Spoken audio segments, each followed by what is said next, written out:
Now, this story comes out of a place near Tyler, Texas.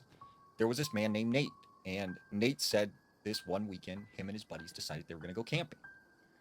The first night they're out in the woods, they start hearing coyotes, and they could hear this howling sound all around their campsite.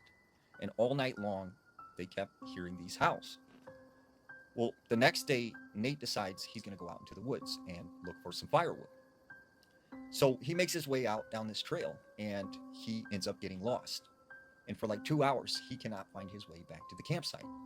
So he decides, I'm going to climb this tree and see if I can see the fire from our campsite. So he gets up in the tree and he can see out, a good distance, and he happens to see the smoke coming from where their camp is. So he starts screaming, help me, I'm lost, like help. He said all of a sudden he sees these birds just take off into the sky like they've just seen something.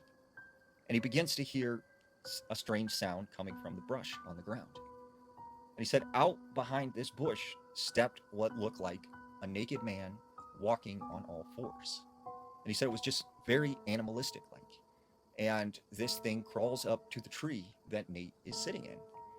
And he said when it got to the tree, it started sniffing it like it had picked up a scent.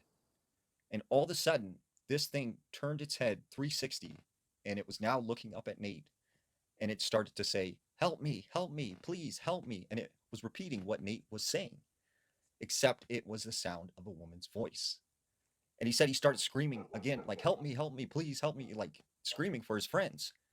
And he said finally, this thing just took off into the woods and he hears some more noise. And there's his friends coming up to the tree. And he's like, look, there's something out in the woods. Like I was lost and like, we need to get out of here. We need to get out of here. And his friends are like, what are you talking about? Like, there's nothing out in the woods. Like, you're losing it, man. And right as he said that, they see a coyote walk by them. And they were like, okay, it's time to leave.